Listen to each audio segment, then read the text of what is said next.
All right, everybody, welcome to Shop Talks, which is a production of the In Kitchen. That's where I'm from. It's an online source of information, and we do things at shows like this. And we have Impressions. The show sponsors this, and Impressions Magazine. And you can read the other sponsors on the side here. Hirsch, Los Angeles Apparel, Alpha Broder, Omniprint, NASDAR, Lane 7. They all pay so that you can get free info here. I'm with my friend Stan Banks from T-Shirt Side Hustle. He's going to talk about organizing yourself for success. Just organize your hustle. Organize your hustle. But why else would you organize your hustle? For success. All right, let's go.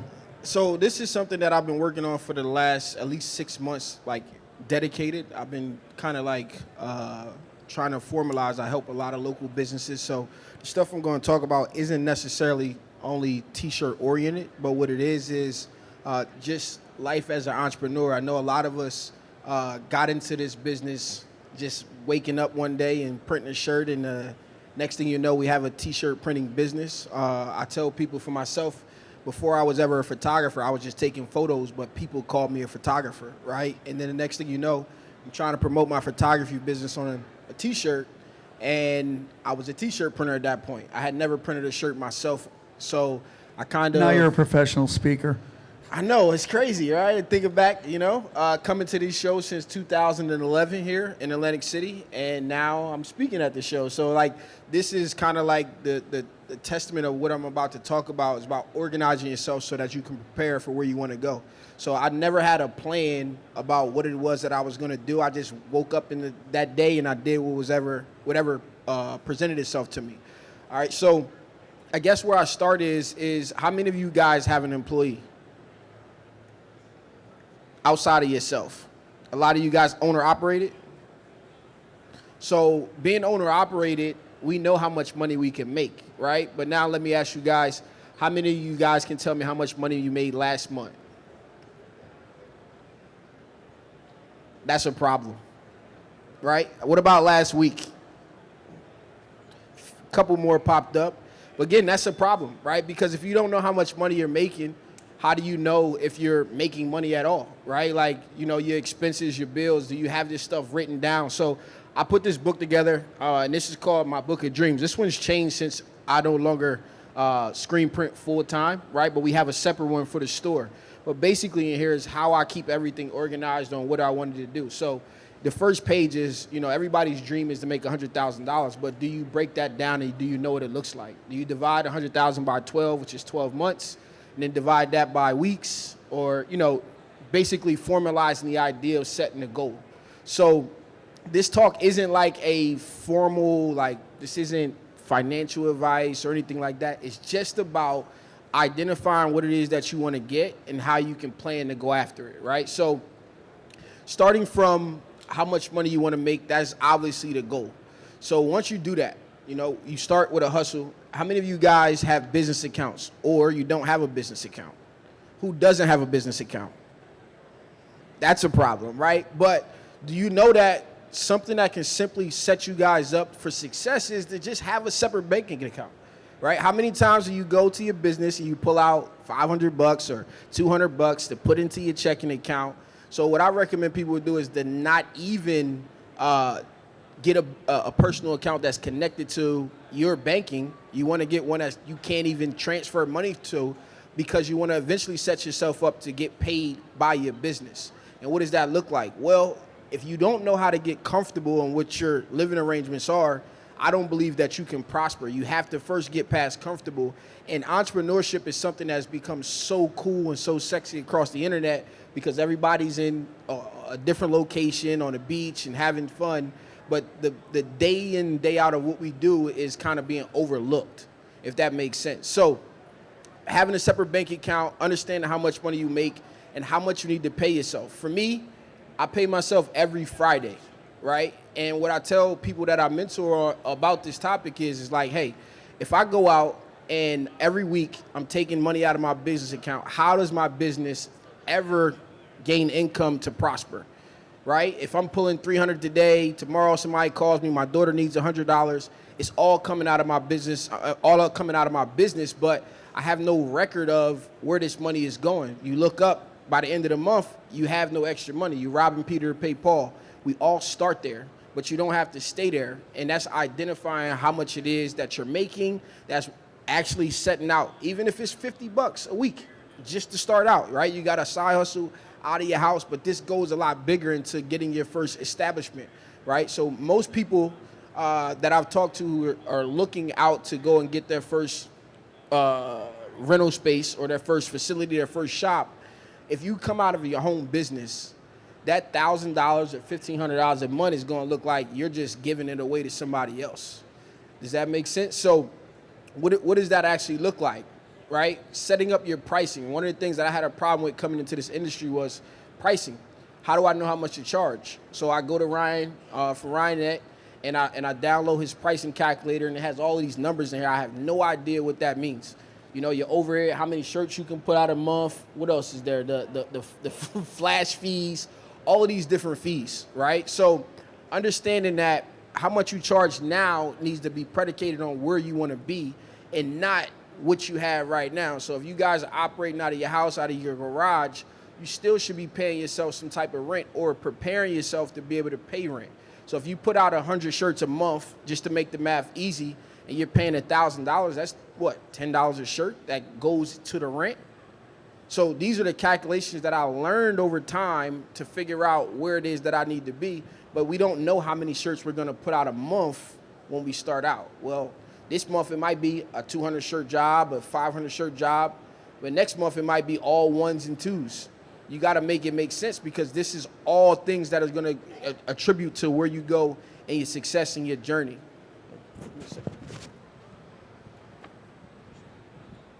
Talk. I'll tell a little planning story, actually, like where you want to go. So when I came down to Atlantic City about, I don't know, must have been like 30 years ago, when dinosaurs still ruled the earth. And I went to visit this guy, Jerry Klaus. He had one of the biggest shops in the world at that point called Ocean Atlantic Textile. And we had a friend, mutual friend. I was just printing by hand, didn't know anything. Showed me around. And about saying where you want to go, he was like, you always have to have a goal. He goes, I always wanted to be the biggest. So then you decide, you're going to buy automatic equipment? Yeah. You're going to, at the time it was wood frames or metal. Metal, I'm going to be the biggest. All the decisions get easier. So I was like, oh man, I want to be the best. Won awards and everything. A lot of times I wish I wanted to be the richest. Be the richest. Bad goal. Anyway. I think that's great because a good portion about even where I go on my content journey right now is it's about what's possible, right? I walked into shops that had 13 autos and I never knew 13 autos was possible. I'd never seen probably an auto machine in person up until maybe 2016. But going into a shop with 13 autos and understanding where you want to go is really, really important. Because I also looked at like the owner of this shop. I've been in shops with 13 autos that make less money than you, actually. I'm pretty sure because that's what I'm about to speak to is the owner and what he was actually doing because one machine was out. He couldn't even give us five minutes of his time because everything works on their margins and their turnaround. So they might be working and printing all these shirts on like 30 or 50 cents a shirt, and I'm being like nice, right? Because they're printing for H&M, and you know, one thing that Chris from Bella Canvas told me is like, in this industry, who makes the most money? It's the person selling the retail, right? So the retail person who makes the most money is beating the hell out of us printers, right? We need it 50 cents cheaper. We need it cheaper. We need it cheaper. Like we don't have overheads or anything like that. So then what do? We go and beat the shit out of our, excuse my French, out of our suppliers. And now we want everything that we get from our suppliers at a cheaper price. And it just goes down the chain. But at the end of the day, who makes the most money at the end of the day, right? And that's per garment, right? Because we make it up in volume, obviously, serving multiple customers and multiple clients on larger volumes, right? So what Rick's saying is true. Where do you want to go? Do you want to be the best? The best doesn't mean you always make the most money. That means you may get the awards like Rick got, and you may not ever see the financial benefits that someone is set out to understand that, hey, I want to make X amount of dollars. And for a good portion of my life, I never, ever, ever wrote a goal down. I never set any attainable goal. I literally just woke up and went about the day. I literally ended up printing shirts just by printing shirts because I wanted to promote a photography business, right? So to give you guys something that you guys can take away, you all should have a book of dreams, right? And what should be on the first page in that book is how much money you want to make and what does that look like. And you won't hit your weekly or monthly goals every day, every week, every month, but some high months will take care of the low months. Do you guys know what the slow period is in this industry? It would happen to be Christmas time, right? Going up through about February. Would you agree? Yeah, unless you're printing sweatshirts for ski areas. Yeah, Yes. if you tailor your business to do something different during these time periods, you're doing some some holiday stuff, or you're doing some personalized items, different things like that, you can sustain. But what you notice is literally every year it dies right around December. No, and you have to plan for it. So you either plan that you have some other kind of work to do. That's when you do all your projects. You get some customer that's on a schedule like that. You give some financial incentives to certain customers if they produce stuff early. I got one that has a lot of cash. He is printing for the summer. He sends us stuff now. We give him a little break. You got to plan for it one way or the other. Maybe that's when people can take vacations, whatever. But if you don't plan for it, yeah, you'll be knocked And it's silly. a slow reboot, right? Like, so January is also slow. February, you start to get a little sprinkle in there. And then once the summer hits, we're rolling. But do you prepare your financial state to get you through those 3 months? A lot of us don't, right? A lot of us don't forecast or don't plan ahead, and we're not fortunate enough to have customers that, you know, we kind of get the ones that walk in the door because we're not fortunate enough, like Rick says, is like we have a customer that orders every summer. We know we can knock this down because it's kind of guaranteed every year that he's going to come back. A lot of us aren't in that position where we have clients that are big enough to necessarily do that. So if I had to go back again, we talk about the book and what your first page should be, right? Then we get into pricing. So how do you figure out where you need to price? I think what you charge is not important. How much you charge your customer is not important. Knowing what it's costing you to produce something is way more important, right? Because you can establish your price sheet on what it's going to cost you to make, and then you can understand where there's wiggle room. I said this in a previous talk that everybody should have multiple price sheets. I didn't understand why or how, but you should have multiple price sheets based on who it is that you're talking to. Is this something that's common? Oh, yeah. So a lot of people don't know that, right? So you come in and you say, you know, hey, I'm going to charge $2 for a one-color print. You know, the price is what someone is willing to pay. Yes, but again, I build my price sheets not to be the cheapest, but understanding that, hey, anybody who is pricing a job that has something to do with school or nonprofit, they know that they have wiggle room versus somebody who's walking in off the street who's going to be a one-time customer, and you're not in a bidding war, right? So like schools and different places like that, they have tighter budgets sometimes, and they're usually working with a bigger shop that you may try to win over. And how do you get yourself in a position? It's like understanding that my prices are here. It cost me $3.75 to make a Gildan shirt with a one-color print, right? Now I know that that's what it's going to cost me. I'm just throwing numbers out there. Don't quote me on this. But I know that, right? And if I have a $9 price sheet, but I know a school is typically paying somewhere between 6 and 7, everybody should know around me or myself or anybody pricing the job should know that, hey, you know, this is a school, so knock $2 off of that $9 price and you should be right where you need to be. And then you can figure it out. You know, when you guys are pricing jobs, sometimes you get a new customer, it's okay to just say, you know, how much were you paying before? You'll be surprised at how many people will just literally send you the invoice.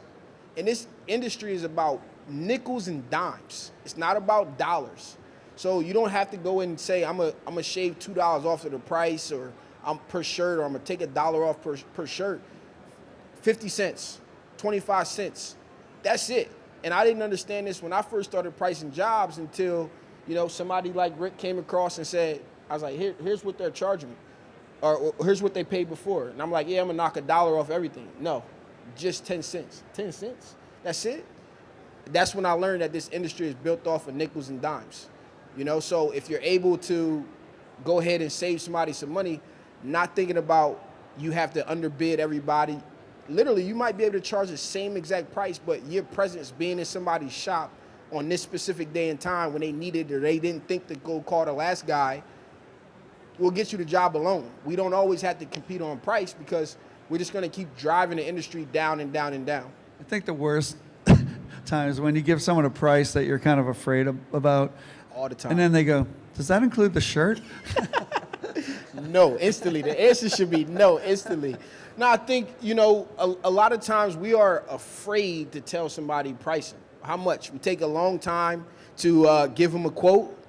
I do it all the time, trying to figure out what it is that I should charge somebody. Take forever trying to figure it out or go price it somewhere else. For a long time, my pricing was custom ink, because my prices were too cheap. And then I actually added money on to what custom ink because I wasn't familiar in this space about how much I should charge. It's funny you said about afraid. There was in a class once or a presentation to somebody about pricing, and everyone raised their hand like that had been afraid to raise their price, and it was like almost everyone, and anyone that had lost a lot of customers from raising their prices, there was like nobody. Like everybody's afraid of it, but if you do it in a reasonable way. Yeah, I got a DM the other day, and the lady said, hey, I charge, I don't know, it was like maybe $15. And in order to keep going and doing this, I need to raise my prices $3. She was afraid. And we're not talking about bulk orders. We're talking about like a few one-offs here and there. She had a nice sizable income. She's doing about, I think, $5,000 a month out of her house, which is a good income, right? Because the margins here are high, especially when you're doing custom shirts. So she asked me, well, what should I do? I'm kind of afraid to raise my price. And I'm like, well, do you want to live or you want to survive? Do you want to have a business? She's like, yeah, so you have no choice but to raise your price. So what I kind of told her to do was, hey, listen, give them the new price. And then if they say anything, just give them the old price one more time, but let them know that, hey, I'm not going to, hey, I'm going to honor this the last time, but just so you know, the next time you come back, it's going to be at the new price. So sometimes we just need convincing of ourselves to be able to go out and do it. And guess what happened? She gave them the new price and nothing happened. They just paid the new price, right? And it was like 20 shirts at $18. That's why you need multiple price sheets, because sometimes we might automatically jump into our screen print mindset.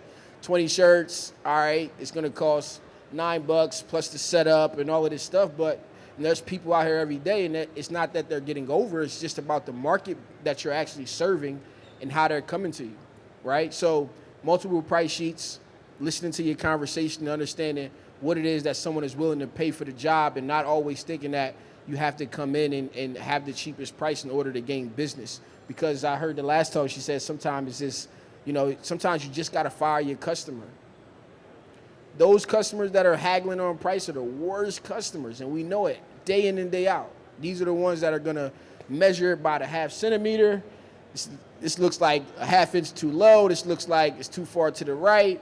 And they are providing the least amount of benefit to you because they're haggling on the price.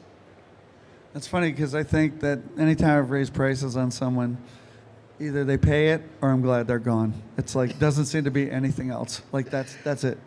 So one time I took a job, right? And this goes from like a job where, my old Little League coach, he's like, hey, you print shirts now. I want you to print this job. I'm like, cool, I'll print it.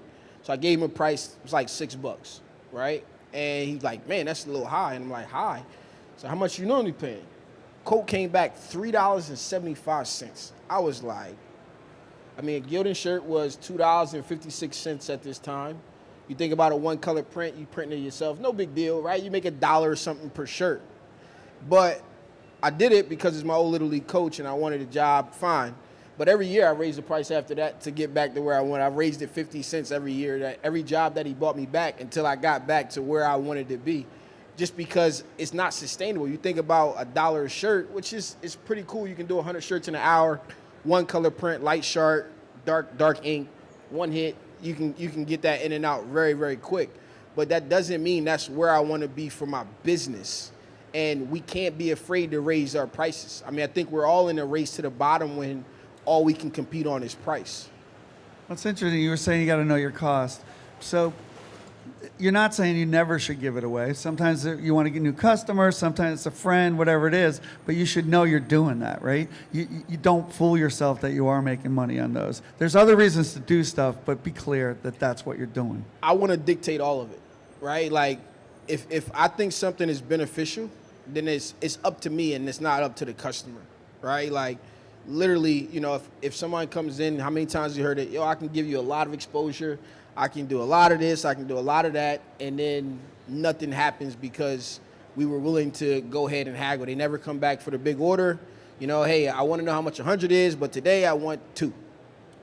Big problem, right? But again, understanding and being able to dictate what it is that I want to get out of what's my outcome, right? That's something that I've been taught recently and a lot, thinking about the outcome. So if you dictate where your prices go, my best friend runs the shop now, and we have a few different people, but like I said, we got a price sheet that is a retail price sheet. She knows in her mind that she can knock $2 off of that price and we'll be okay, because she knows that it was built in a way that we know how much money we're making.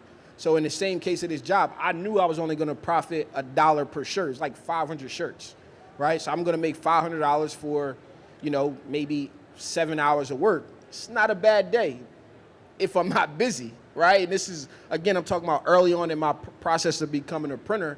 So I can decide whether or not that's something that I want to take on and not let that person dictate to me necessarily because I knew. Now, $3.75, if I switch my shirt, I might not be profitable, or I might be 50 cents profitable. Now I'm looking like the guy with 13 autos, saying just that fast, because I don't know how much a t-shirt is off the top of my head.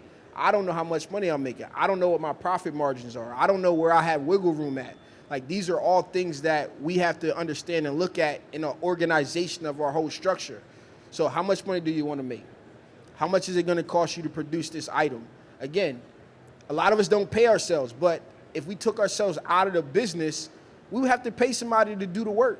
So stop robbing yourself and simply pay yourself for the hours that you actually put in, right? And you can do it on a per job basis. If you're printing for an hour and the hourly rate is $15, then pay yourself $15 an hour.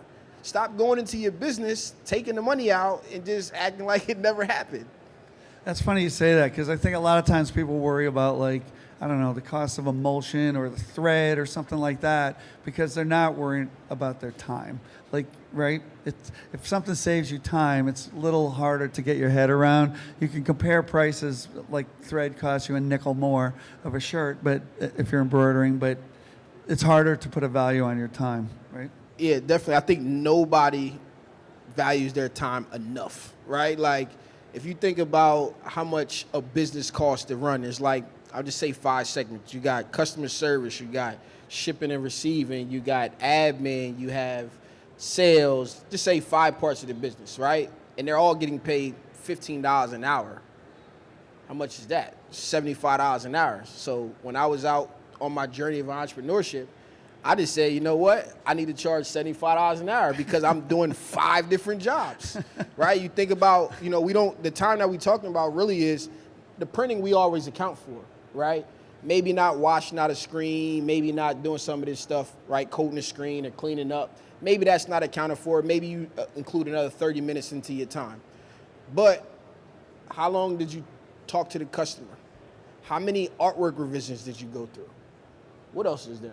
You gotta. How about a job you screw up and you gotta pay for it, right? You better figure that in, right? The bad shirt, right? Unless you made a lot of money on something else, you're gonna have a hard time paying for some that you put the wrong thing on, right? And valuing your time is the most important thing. You know, I think I just had a conversation right now, and I had some about outsourcing and becoming a broker. You know, man, it's less of a headache because you don't have to deal with all the overhead. You take less money, but how much time do you get back?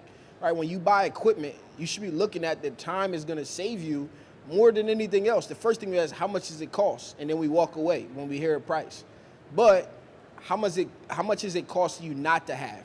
Or how much time can it save me? And then what can I do at that time? So one of the things that goes into this talk is hiring your first employee, right? And trying to figure out and understand how to navigate that. Now, nobody talks about workers' comp for some reason. Nobody talks about the insurance, all of this stuff that goes into it that you end up having to pay. in order to hire somebody. But I think the part, like Rick said, is the time. It's not about how much this person is going to cost me, $15 an hour, 40 hours a week, whatever that may be, but it's more so about how much time do I get back and what can I do to make that up, right? So if you think $15 an hour, 40 hours a week, what is that, 600 bucks? Most, yeah. Right? Like 600 bucks a week. If you gain back 40 hours of your time, could you go out and make 600 bucks a week? If you could do that, then it's a no-brainer, right? Could you go get 2 jobs for $300? Could you go get 4 jobs for $300 in 40 hours, right? So anybody else, anybody here, is this a side hustle still or is it full-time? Side hustles. Everybody have other jobs. How do you plan to leave your job, right? Let's say I make $50,000 a year, right? Do I need to make $50,000 as my side hustle in order to leave my job? Most people would say I need to make more. I would say you need to make less. Because if you're able to get, let's say, $35,000 working 10 hours a week, if you left your job and now you got 40 more hours that you're putting in, what's the potential that you can make more money? Now, is this foolproof? No, obviously you got to have the business. Your phone has to ring. You have to do some other things. But the time that you get back, it's about what can you do at that time at that point. So what do you think clicked for you? Like you said, you started your day-to-day, didn't really think about where you wanted to go, didn't really analyze your prices. Taxes. What kind of, you had to pay taxes? That's what hit you on the head? Well, when you get your report for taxes and you look at the money that you made and all the money that's reported to them, so they send you the document back. That's what my accountant does first, obviously. And you look at it and you say, where the hell did all this money go? I think a lot of us end up like at the end of the month, where'd the money go? How much money do I have? What happened to it? I made that much? Like these are the thoughts that put in my head is like, wait, I got to get a wraps around this thing, right? So a simple job sheet, how much I charged, how much the shirt costs, how much did it cost to print? Now that the print cost could be if I use transfers, if I ordered the transfers out, plus the employee, or how much I had to pay the person to print them, how long it took, all of that stuff, how much it costs to figure out what's the actual profitability. The margins in this industry are really, really good in my opinion.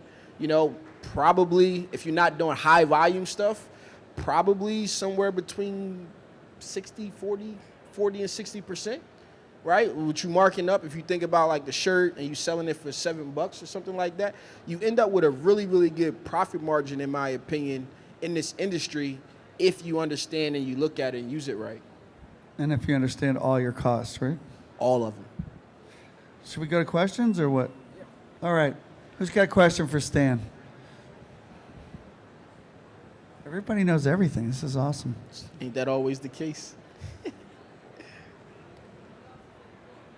What else is in your book? So this one is not necessarily for screen print. This is the one I never leave home without it, right? But if I think about what would go into my screen printing book, first one is my list of goals, right? You're gonna have a tab for goals.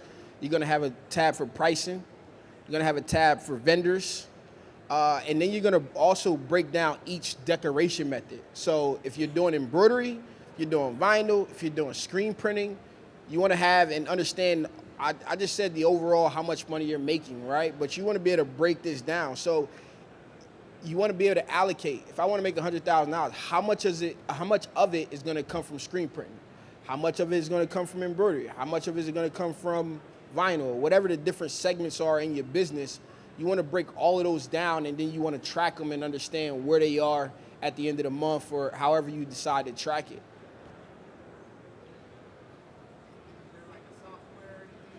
Does he use any kind of software is the question. So when I started, I did everything by hand. Spreadsheets, Excel is always good. Obviously, there's a lot of services like Printavo and different things like that. My guy Gavin here, he did a talk earlier on systems. He's actually helping me because now that I'm removing myself outside of my business and I'm trying to have someone else run it, and you need SOPs, you need to understand that.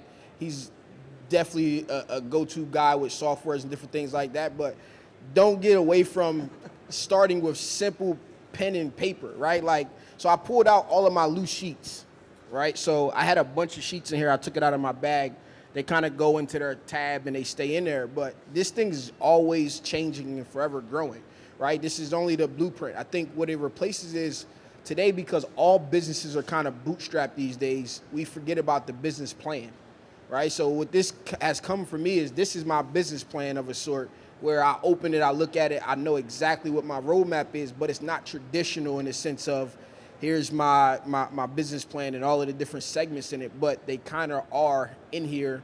And having it is like, if you ever walked up, one of my mentees the other day came to me and said, I went to like the Small Business for Women's Resources or whatever the case is, and she basically was like, they asked me for these things, and I'm like, oh, I was happy because and like I was asking or chasing these things down from them to have them in their book. And now that they actually found a use where they went for something and they already had the pages that they needed. Didn't it feel good to just open up the book and be like, here it is right here? Don't you feel it? It makes you feel and understand, especially having conversations. And if you're out to get funding and different things like that, and this is stuff that they're going to want to see some things. And it may not be the traditional business plan, but this is something that can grow and change and morph with you. And like I said, I'll build it as I go. I mean, I think the stuff you have in there, I mean, say you're not the person that likes writing a business plan for a bank or something like that, but that could be turned into it. Like you're basically got all the information. All your information is so there, then and you hire somebody and they help you put it in the nice old plan, right? Yeah, I won business plan competitions all throughout college and high school and stuff like that. So I can write a good business plan, but it is a lot of work it basically starts as this, right? Because you got to go out and say, all right, I'm going to just write a few things, but then you got to go out and have some actual numbers. And where do you get your actual numbers from? Forecasting is the hardest part. Understanding where you're going to go and how you're going to get there and all that stuff. It is the hardest part about writing a business plan. But if I keep track of what it is that I'm doing every day, when it's time to turn it over, and it's like, okay, well, last year, this month, that month, here's everything that I had. Now I can kind of like plan on what it is that I'm doing. All right, other questions?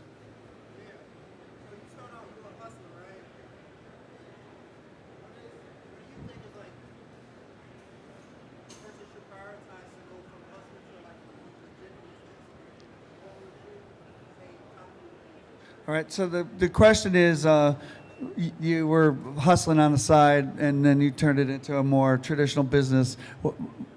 What's that process like? So obviously the first thing is setting a goal and understanding where it is that you want to go. Do you want to have a shop with 13 autos? Because then that's what you want to kind of put yourself around.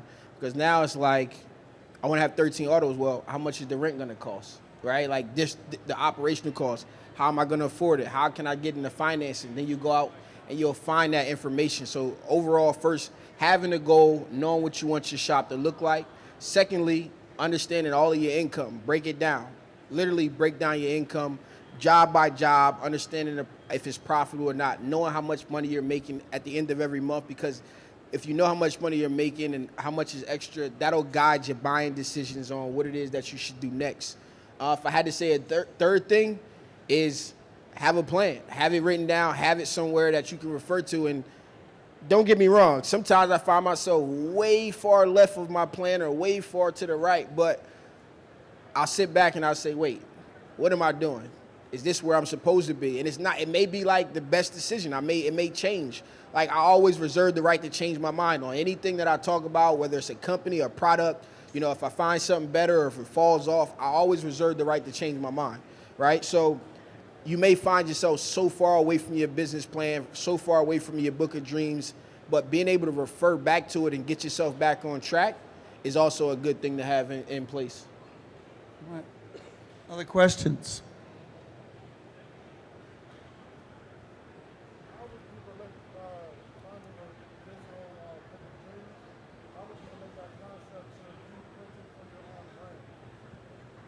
So how would you make this for printing for your own brand? So first and foremost, I don't believe this is like t-shirt centric. Like I literally help a lot of local businesses to me. And it all is commonalities in what it is. You selling a product or you're not selling a product, right? You got a service. So your list of things that are going into it are gonna obviously change. But how much do you want to make selling t-shirts? How much is your common shirt cost? What vendors are you using? What's your ideal customer? These are all things that are like very, very simple, but they should all go in here. What brands do you admire? What about your competition? I think I didn't talk about that. Did you do an analyzation of all of your competition? Have you analyzed them? Do you know what they do good? Do you know what they don't do well? Right? Are there things that you want to implement from these other brands, or how their websites are laid out? You know, all of these things is data that you should be doing very, very early in the process so that you can figure out. And right now, in this, you're not going to be able to do everything right off the bat, but you'll be able to pick and choose on the steps of like, all right, my website looks like this. This is the best I can do right now. I need these plugins, but in order to get these plugins, I need to make $1,000 a month to make it worth it. Okay, cool. How many shirts do I need to sell to make $1,000? All right, I'm selling them at $25. You know, and it just goes on and on. It's kind of will formulate you and drive your decisions, but it's all written down. It's not in your head. Yeah, I mean, I think you set a goal and you figure out how to get to that goal, and then periodically you look at all of it like he does, and maybe you change it a little bit, but you at least look back and see where you were headed. Otherwise, you never know where the hell you're going. Right? Yeah, definitely. All right. More questions? Yep. All right. The question is, in terms of marketing, how do you market yourself? So how I marketed my print shop all the way from 2011 when I took it full time to 2020 when I kind of stopped during the pandemic and I started to transition into like more full-time education was, man, old school. You know, like I don't have the formula of like the internet and running ads and getting $650,000 in sales from Facebook ads like my man Charles or something like that. I ran a local print shop just like one of you guys. So for me, it was about like, I grew up in barbershops. So the first thing I did was I walked around to every barbershop in my area. I walked around for 2 weeks and I went in every barbershop and I took cards, right? And then I show up to pop-up shops. I didn't show up to pop-up shops to vend, but I showed up to go to every booth and to introduce myself. Hey, I see you need a tablecloth or whatever it is. Like I got into the industry. The first thing I was doing was actually printing print marketing materials. So business cards and all of that stuff. For restaurants and different things like that. But like the lady said earlier, if you're not selling it, somebody else will sell it. So you can get all of this stuff through brokerage accounts and stuff like what they talked about earlier. But I'm old school marketing. You know, word of mouth is obviously a lot of print shops purely operate off of word of mouth. And is that the best thing to do? Probably not, right? But do you know that like you can list in Yelp and do all of this simple, very, very basic stuff that will get your phone to ring? You know, and this is stuff that I learned from my mentors. Like, yeah, I'm in Yelp or I'm in Google's list or whatever the case is. And next thing you know, the phone is ringing. And so for me, I always start with who I know. Everybody I know. If you don't mention me, and I want to be top of mind in conversation. So if you don't mention me, you know, my cousin, I'll tell the story. My cousin came to get bridal shower shirts when I first started early on, and she came to get one shirt. I'm like, wait, I thought about it in the middle of making this shirt. Like, wait, why are you here to get one? It's like 80 y'all going on the trip. She's like, well, they got gifted. I was like, oh, because you about to get put out. Like, I'm not going to do it, right? So I think for me, I made a video like early on in the process, how to make a 1,000-person marketing team. That's just taking care of one customer at a time. And, you know, the small jobs, if you're doing custom shirts in the crowd, you know, that keeps you top of mind. Eventually, you're going to get to the point where you understand why screen print shops have 24-piece minimums, or I seen some people say I got 160-piece minimum. I'm like, Jesus Christ! I like even today hearing that, like I don't want to see nothing less than 144 pieces. And he's like, man, my shop is blacked out. I got too much work, and I'm like, you got too many jobs of 144 pieces? I wish, right? And it's like, but he understands. And over the years, he's perfected his business to know exactly who it is. So for you guys that are just starting out and haven't been doing it too long, your business model is going to change. Your ideal customer is going to change. You're going to learn what you like, what you don't like. And you got to be paying attention to this information because you can see a customer that's going to be a problem a mile away. And they're not always coming in and asking how much it's going to cost, right? They might be asking you some other question that you identified as like, man, this person never places an order after I answer 2 hours of conversation. You know what I mean? So you figure out where to spend your time. But marketing for me is, man, it's old school, man. Just get out and introduce yourself, be personable, have business cards at all times. I think we overlook that part of the business and just keep networking. We service businesses, right? Like we service schools and other businesses. So that's where you need to be. You need to be where they hang out at. All right. Other questions? I got more like a statement, I guess.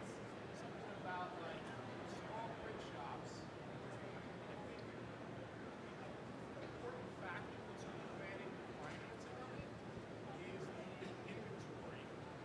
Because let's say you're gonna buy a gallon each of 20 colors of plastic, right? All of a sudden you got $2,000 that's locked up in the ink, and you got all shaded chemicals and crayons and all the stuff. So it's important to remember that you're going to take, depending on the scale of your operation, $3,000, $4,000, $5,000 and just lock it Supplies. that money's not accessible until you print. Yep. So it's, I see people that get into it and all of a sudden they're like, oh, I'm broke, but I have all these colors that I never use, and there's $100 in every one of those cans or something, so not a question. No, I think what you're saying. I think what you're saying is true, right? And I walked into some companies in here, and they don't know if they're making money. And this is why it's like, what I'm talking about isn't just for us small businesses. It's like it's big business too. And what you're right. So the way that I decided early on to deal with like what you're talking about is like your inventory as far as like just stuff around your screens, buying emulsion, buying ink. It's just a monthly cost for me, right? Like, I don't know how they break this thing down into like the ink cost and 15 cents and weighing it or anything like that. I got to figure out the simplest process. So at the end, we're at the end of the month on that same sheet where I did jobs, I had another sheet for the month of what we actually purchased. So I wiped it out, right? Like when I priced the vinyl job, I wasn't going by the square inch. It was a sheet, like you cut a 5-yard roll up, how many 12-inch slices can I get? It's 15, right? It's three per yard. So that's it. So then once I cut that thing off the roll, at the time, I know this off the top of my head, I know the vinyl costs have changed, but it's still ingrained. It was $35. So I knew that each slice was $2.33. I didn't care if you got a 4x4 and I pulled it out the scrap jar. But once I cut that slice, it was taken care of. If it went into the scrap bin, I knew it was all green money. It was cash, because I always price for the worst case scenario. So when it came to me buying ink when I was screen printing, if you wanted a color that I didn't have, I just had to know, like, okay, your price might be $1 higher, so that I can help offset some of the costs. And then maybe I'm not getting a gallon, maybe I'm getting a quarter if it's something that I don't use. But like, for me to go into it and say, it's 15 cents, and then to buy all this ink is like, man, that's crazy to just sit here and think about. A gallon of ink outside of white lasts extremely long time. How many shirts? Maybe Rick can tell me, but pretty much it's like the Tootsie Pop. Nobody knows how many shirts that you can get out of that gallon of ink. But if you allocate that money, and I don't, I know that, hey, if I got a box of shirts over here sitting there, then that's one thing. But the ink and all that stuff, I didn't want to get into like where you get into is like how much is there, but definitely. Yeah, I got you. Aware, yep.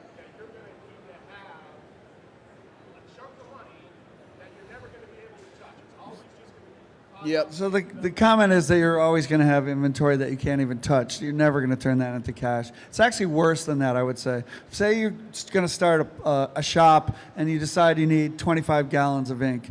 You need a white, you need a blocking one for polyester that bleeds, you need a basic mixing colors, and you need 25 gallons. When you get about a half gallon left in the bucket, you got to buy another bucket because you're going to run out. You cannot be waiting till you run out to buy a new one. So say you've really carefully figured you need 25 gallons, you're pretty soon going to have 35 gallons at your shop, if not 50 gallons at your shop. It's the way it's going to go. Not to mention you're going to buy some that you stupidly bought and it stays there. Rick's talking big business here. We're not buying like All right, 5 gallons was a lot. Quarts, all right, quarts, whatever. Quarts, 50 quarts. 25 quarts turns into 25 quarts turns into 50 quarts pretty fast. Yeah, no question. How's that? Other comments or questions? How you doing, man?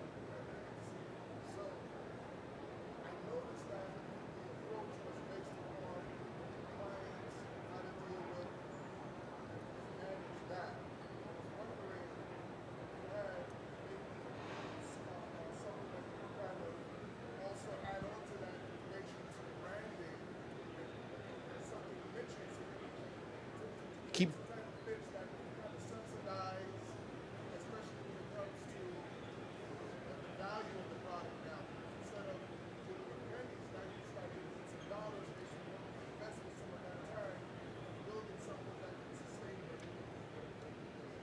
You get the question? Did you get the question? It's a long question. Summarize the question one time.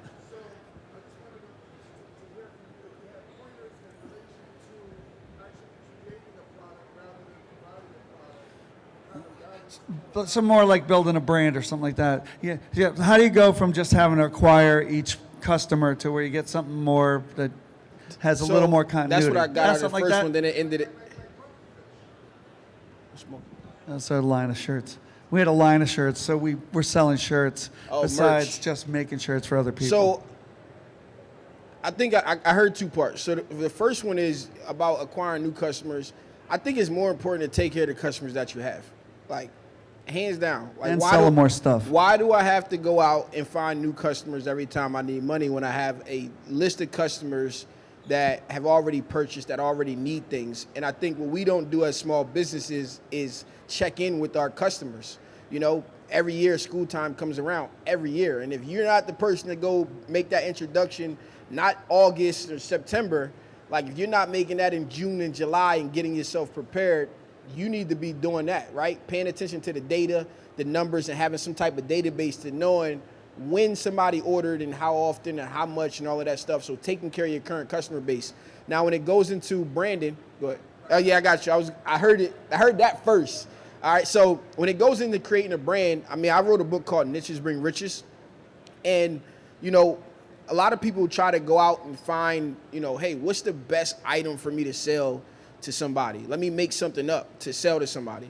Me personally, I'm gonna tell you that your niche is inside of you, right? So the things that you're interested in, you can list them out on a piece of paper and you can literally pick one. And that's what I did in the book. And I literally believe that I can start a niche market as far as merch to any one of the things that I'm interested in, because birds of a feather flock together. And if I can take something that is commonly like, you know, for my state, I got a state brand I'm actually gonna relaunch. I did pretty well a few years ago with it. But if I can take something that is seemingly simple, and I didn't want to make tourist-based shirts. I didn't want to make something that you would find at a rest stop passing by, right? I wanted to make something that was for us, for my niche, for people who loved and cared about where they come from. So if I can take something and take like trending things that are going on, trending designs. It was big when Straight Outta Compton came out. It went crazy for Straight Outta Compton and for me in black colleges. But if I could take something and make it something trending and apply it to what it is that I'm interested in, and I just going about my normal business, right? I go out and I go on my normal path. If I'm making a sports brand and I'm working out and I'm wearing my stuff, how long will it take me if I'm personable to infect the whole gym with my merch? You know, and you can literally do this around anything there is. I was into snakes in college. I had 10 of them in my college dorm, right? And you can go to these events and it's nothing but reptile people at these events. So why couldn't I make a reptile-based clothing line if that's what I wanted to do? It doesn't matter what the niche is, in my opinion. You can sell anything because everything is gonna be kind of in that niche, and you just go hang out in the forums, in the groups, you go to the events. I mean, think about us being here now. I don't try to sell shirts to people who make shirts. You know, even on my YouTube channel, I just don't think Oh yeah, we're doing makes it right sense. here. If you want to buy a Ukraine shirt and support you go. Ukraine and humanitarian aid, we got them right here. Yeah, but there's something, like maybe there's a badge that could come out for screen printers.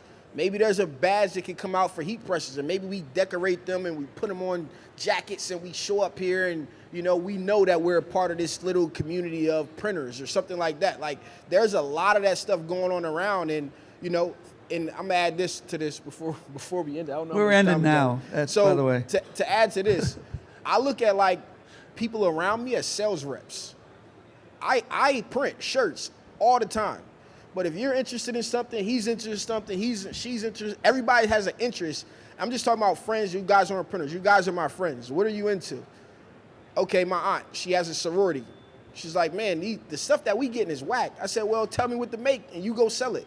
I'll make it all day long if you're gonna sell it. It takes nothing more than what I'm already doing. We already got the processes in place. Only thing I don't have right now is like direct shipping to customers, which is something that I'm about to do. Fulfillment is taking over the whole industry right now.